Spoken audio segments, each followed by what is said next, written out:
Hello guys, Hindi साहित्य संगम के इस यूट्यूब चैनल पर आप सभी का बहुत बहुत स्वागत है।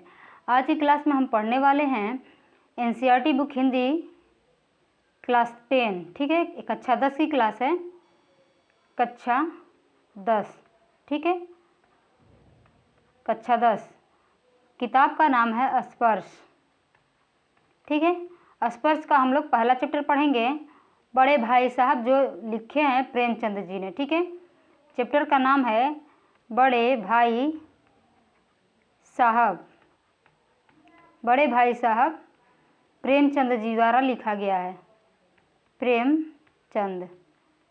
ठीक है, इससे पहले हम लोग कक्षा 6 से लेकर कक्षा 9 तक के सारे पुस्तक हम लोग एनसीईआरटी की पढ़ चुके हैं और उससे संबंधित प्रैक्टिस सेट कर लिए हैं। और कक्षा 10 का हम लोग एक पुस्तक पढ़ ली है जिसका नाम है संचयन। संचयन अभी हम लोग पढ़ रहे हैं स्पर्श। स्पर्श समाप्त हो जाएगा, उसके बाद पढ़ेंगे कृतिका, और कृतिका को समाप्त करने के बाद इसका प्रैक्टिस करेंगे। उसके बाद पढ़ेंगे हम लोग क्षितिज। क्षितिज पढ़ेंगे और उसका प्रैक्टिस करेंगे, उससे संबंधित जितने भी प्रश्न बनेंगे हम लोग प्रैक्टिस करेंगे।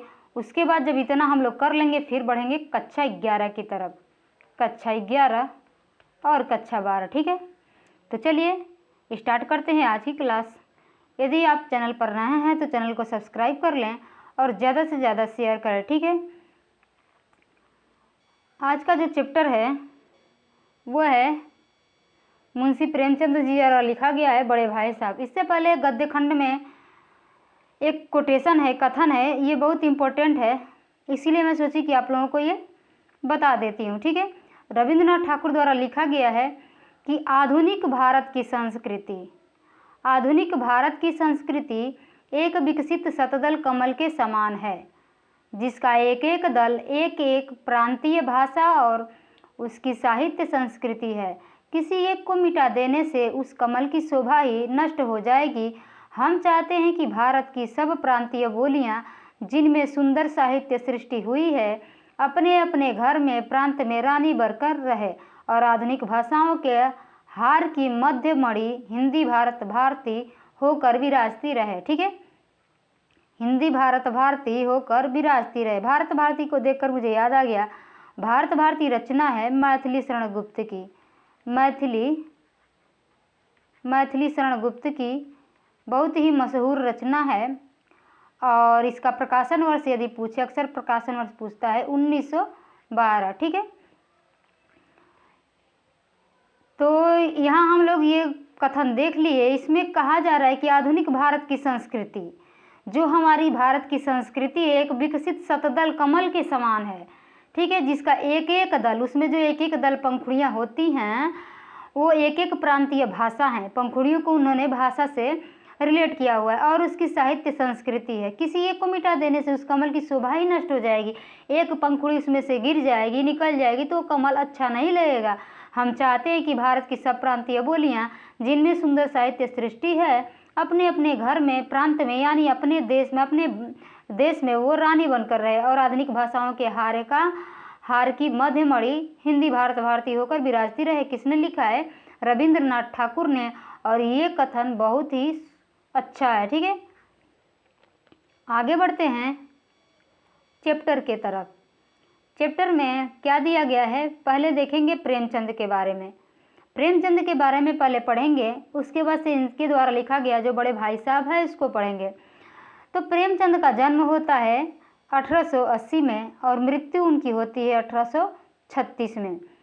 1880 में प्रेमचंद का जन्म होता है और 1885 में भारतेंदु हरिश्चंद्र की मृत्यु होती है। ठीक है, मृत्यु होती है और 1850 में इनका जन्म होता है। भारतेंदु हरिश्चंद्र का जन्म होता है भारतेंदु हरिश्चंद्र का।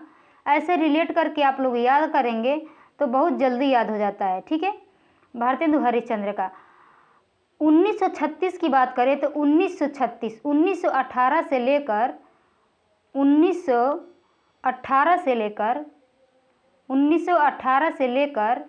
1936 यानी जब प्रेमचंद की मृत्यु होती है 1918 से लेकर 1936 तक छायावाद माना जाता है। छायावाद का युग होता है, छायावाद, ठीक है, छायावाद, इधर लिखिए नहीं पाएंगे।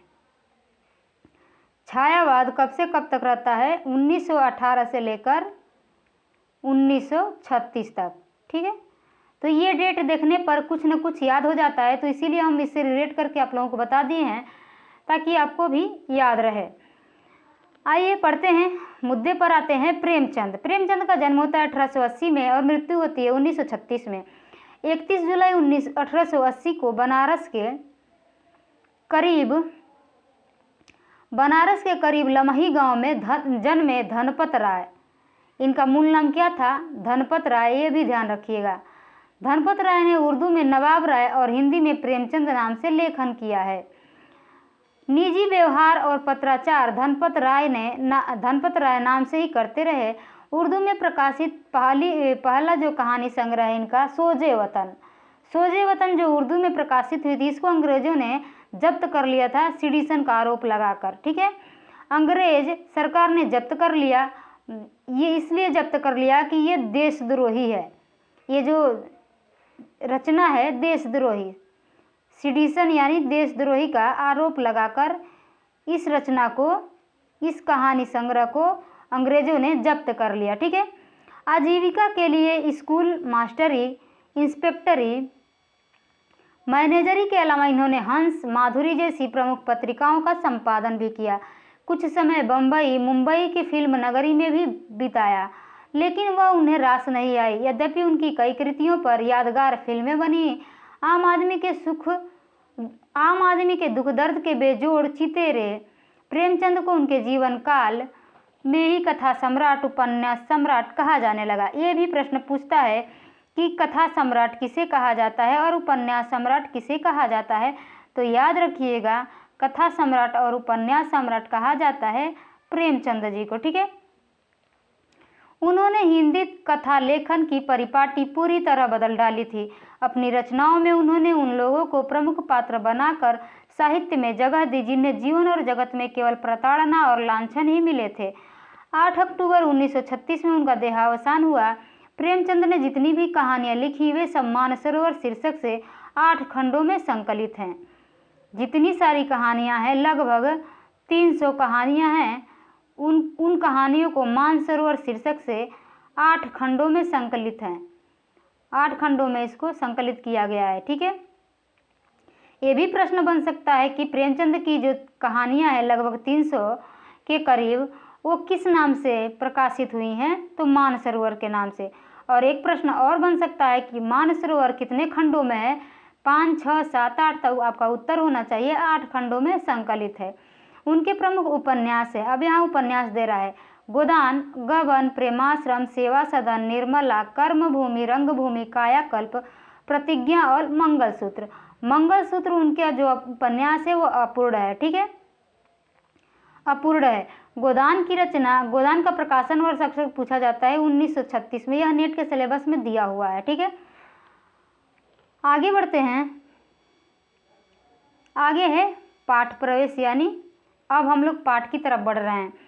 अभी तुम छोटे हो इसलिए इस काम में हाथ मत डालो। यह सुनते ही कई बार बच्चों के मन में आता है, काश हम बड़े होते तो कोई हमें यूं न टोकता। लेकिन इस भुलावे में न रहिएगा, क्योंकि बड़े होने से कुछ भी करने का अधिकार नहीं मिल जाता। घर के बड़े को कई बार तो उन कामों में शामिल होने से भी अपने को रोकना पड़ता है जो उसी उम्र के और लड़के बेधड़क करते रहते हैं। जानते हो क्यों? क्योंकि वे लड़के अपने घर में किसी से बड़े नहीं होते।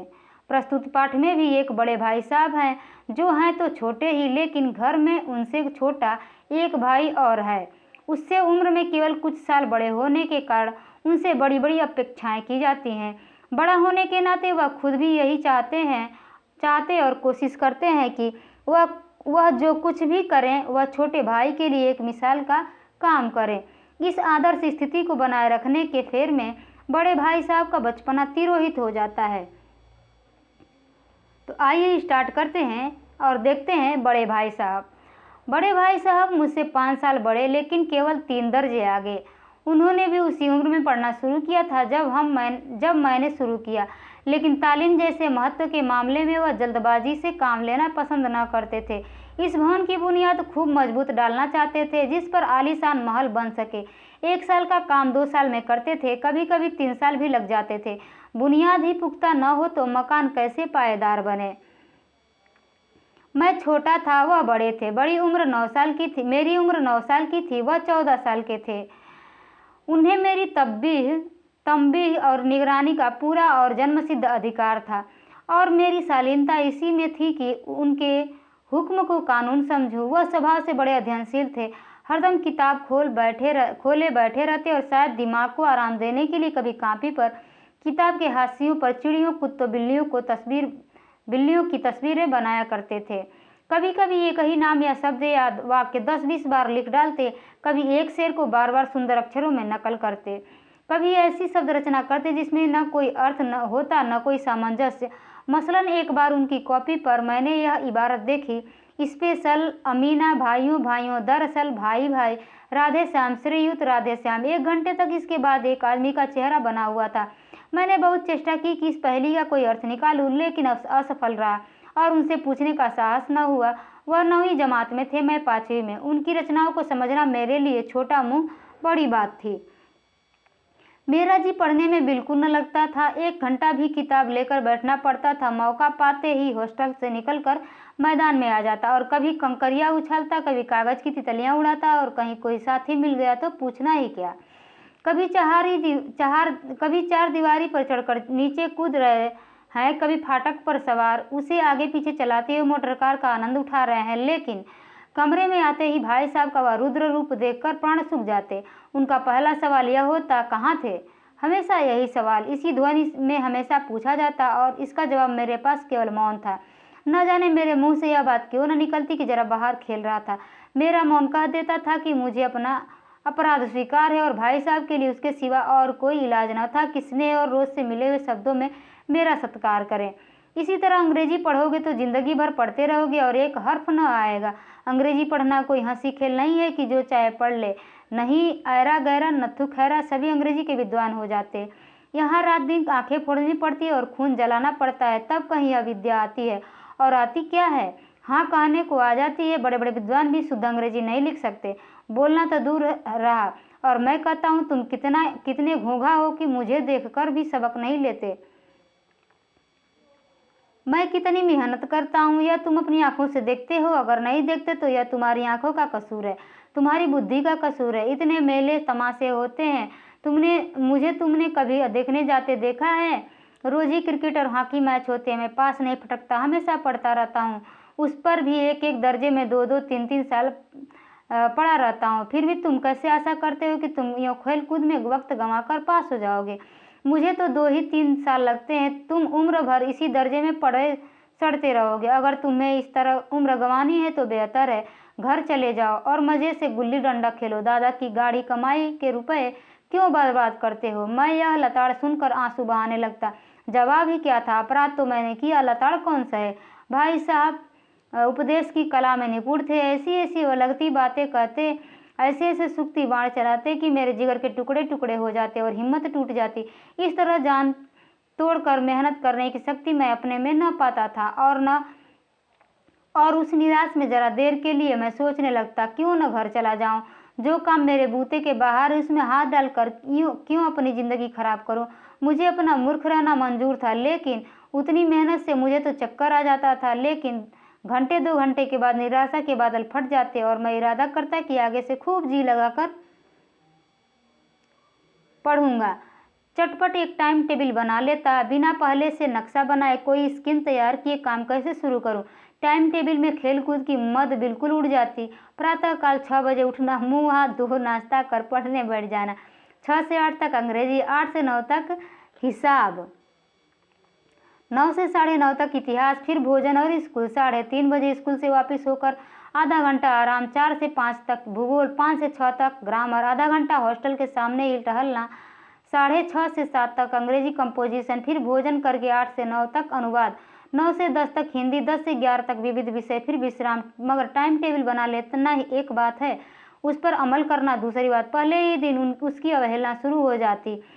मैदान की वह सुखद हरियाली, हवा के हल्के हल्के झोंके, फुटबॉल की वह उछल कूद, कबड्डी की वह दांव घात, वॉलीबॉल की वह तेजी और फुर्ती मुझे अज्ञात और अनिवार्य रूप से खींच ले जाती, और वहां जाते ही मैं सब कुछ भूल जाता। वह जानलेवा टाइम टेबल, वह आंख फोड़ पुस्तकें, किसी की याद नहीं रहती, और भाई साहब को नसीहत और फजीहत का अवसर मिल जाता। मैं उनके साय से भागता, उनकी आंखों से दूर रहने की चेष्टा करता, कमरे में इस तरह दबे पाँव आता कि उन्हें खबर न हो।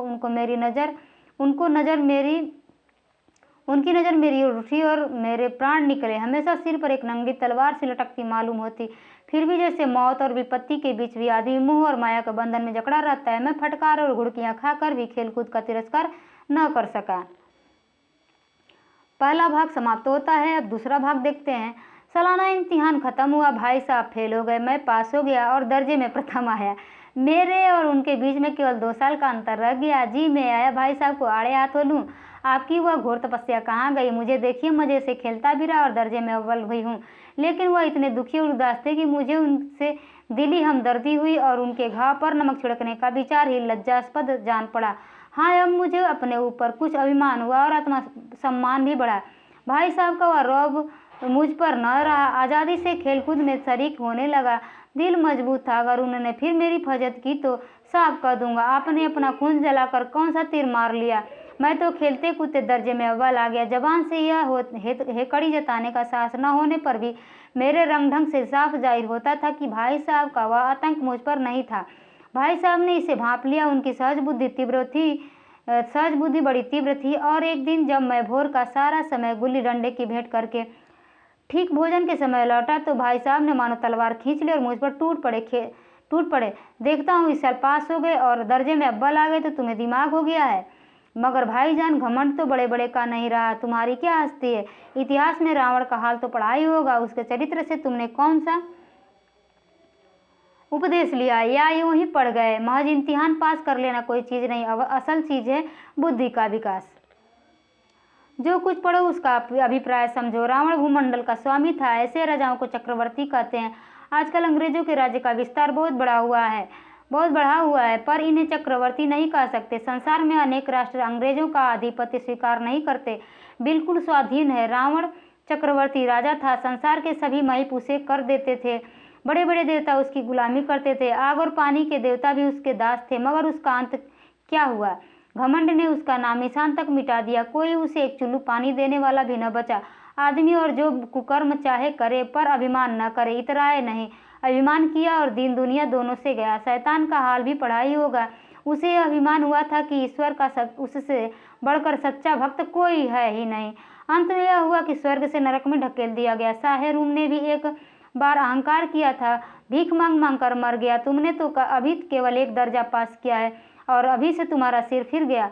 तब तो तुम आगे पढ़ चुके। यह समझ लो कि तुम अपनी मेहनत से नहीं पास हुए। अंधे के हाथ बटेर लग गई, मगर बटेर केवल एक बार हाथ लग सकती है, बार बार नहीं लग सकती। कभी कभी गुल्ली डंडे में भी अंधा चोट निशाना पड़ जाता है। इससे कोई सफल खिलाड़ी नहीं हो जाता। सफल खिलाड़ी वह है जिसका कोई निशाना खाली न जाए। मेरे फेल होने पर मत जाओ। मेरे दर्जे में आओगे तो दांतों पर सीना आ जाएगा। जब अलजबरा और ज्योमेट्री के लोहे के चने चबाने पड़ेंगे और इंग्लिस्तान का इतिहास पढ़ना पड़ेगा। बादशाहों के नाम याद रखना आसान नहीं। 8 हेनरी हो गुजरे हैं।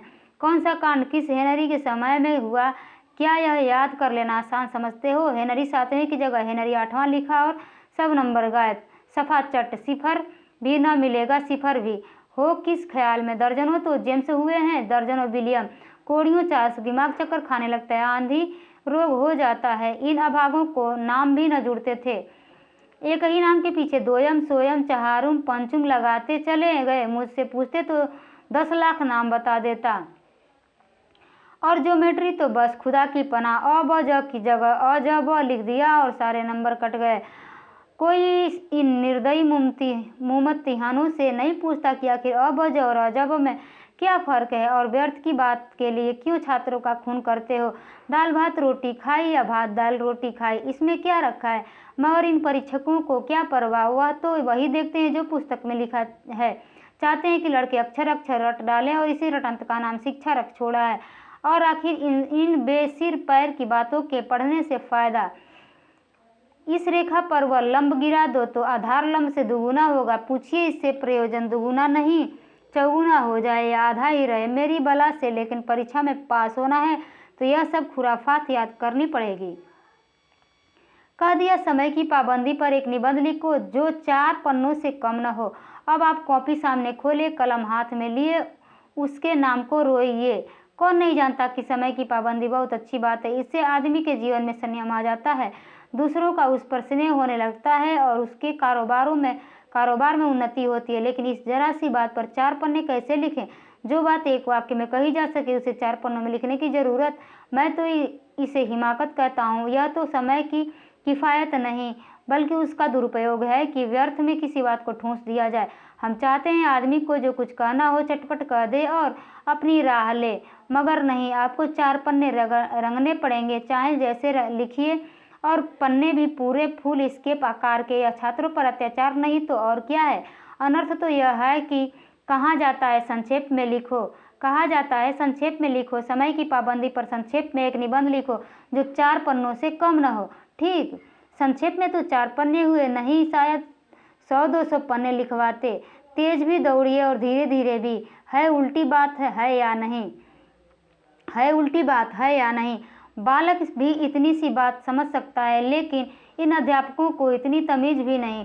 उस पर दावा है कि हम अध्यापक हैं। मेरे दर्जे में आओगे लाला तो ये सारे पापड़ बेलने पड़ेंगे और तब आटे दाल का भाव मालूम होगा।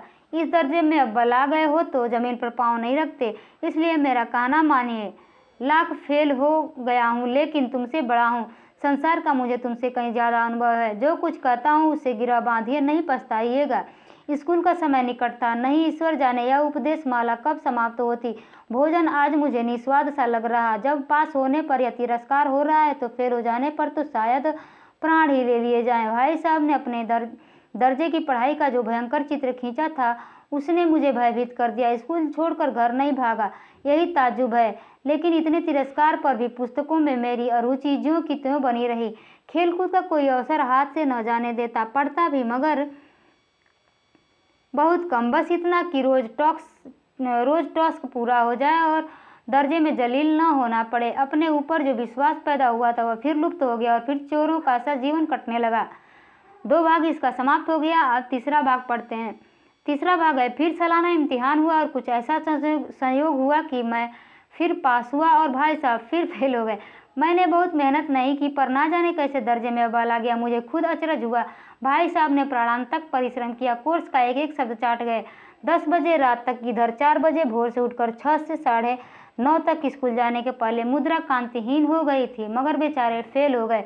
मुझे उन पर दया आती थी। नतीजा सुनाया गया वह रो पड़े और मैं भी रोने लगा। अपने पास होने की खुशी आधी हो गई। मैं भी फेल हो गया होता तो भाई साहब को इतना दुख न होता, लेकिन विधि की बात कौन टाले।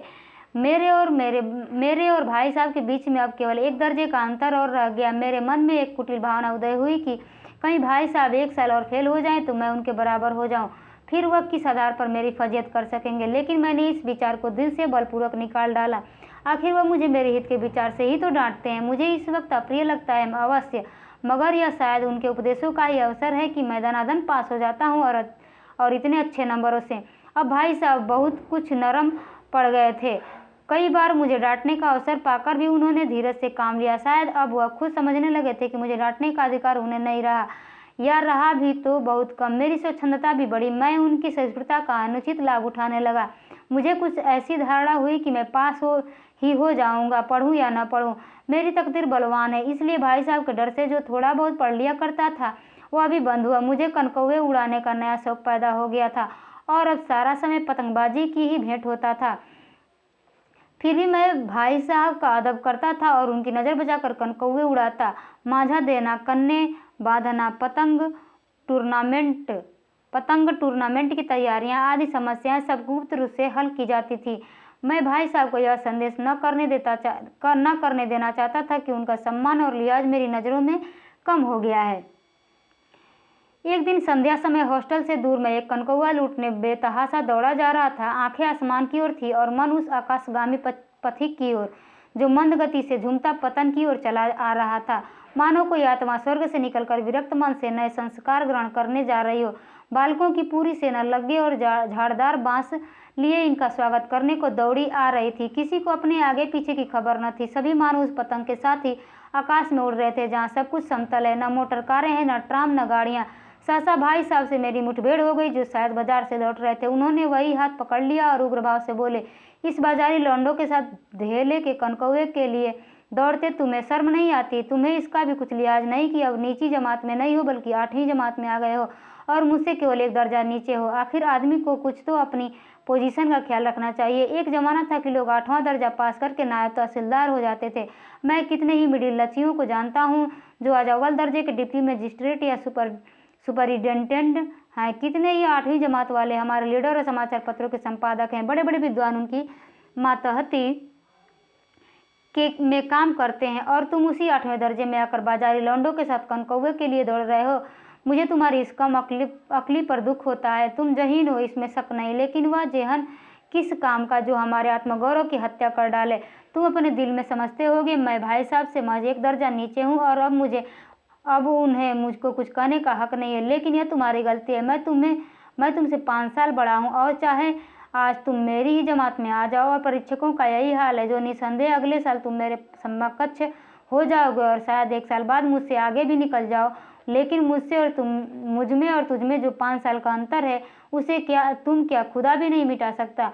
मैं तुमसे 5 साल बड़ा हूँ और हमेशा रहूँगा। मुझे दुनिया का और ज़िंदगी का जो तजुर्बा है तुम उसकी बराबरी नहीं कर सकते, चाहे तुम MA और फिल और डिलीट ही क्यों न हो जाओ। समझ किताबें पढ़ने से नहीं आती, दुनिया देखने से आती है। हमारी अम्मा ने कोई दर्जा नहीं पास किया और दादा भी शायद 5वीं 6ठी जमात के आगे नहीं गए, लेकिन हम दोनों चाहे सारी दुनिया की विद्या पढ़ ले, अम्मा और दादा को हमें समझाने और सुधारने का अधिकार हमेशा रहेगा।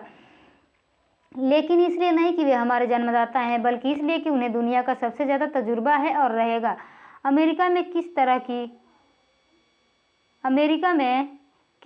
की राज व्यवस्था है और 8वें हेनरी ने कितने ब्याह किए और आकाश में कितने नक्षत्र हैं, यह बातें चाहे उन्हें मालूम ना हो, लेकिन हजारों ऐसी बातें हैं जिनका ज्ञान उन्हें हमसे और तुमसे ज़्यादा है। दया बना कर आज मैं बीमार हो जाऊं तो तुम्हारे हाथ पांव फूल जाएंगे। दादा को तार देने के सिवा तुम्हें और कुछ न सूझेगा, लेकिन तुम्हारी जगह दादा हो तो किसी को तार न दें, न घबराएं, न बदहवास हों। पहले खुद मर्ज पहचान कर इलाज करेंगे, उसमें सफल ना हुए तो किसी डॉक्टर को बुलाएंगे। बीमारी तो खैर बड़ी चीज़ है, हम तुम तो इतना भी नहीं जानते कि महीने भर का खर्च महीना भर कैसे चले। जो कुछ दादा भेजते हैं उसे हम 20-22 तक खर्च कर डालते हैं और फिर पैसे को मोहताज हो जाते हैं।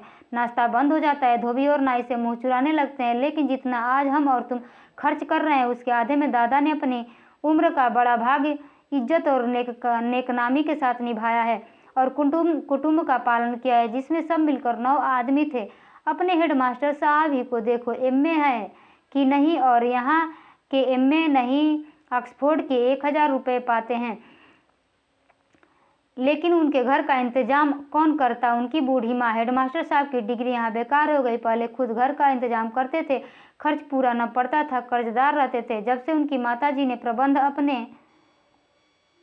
अपने हाथ में ले लिया, जैसे घर में लक्ष्मी आ गई है, तो भाईजान यह गरुड़ दिल से निकाल डालो कि तुम मेरे समीप आ गए हो और अब स्वतंत्र हो। मेरे देखते तुम बेराह न चलने पाओगे।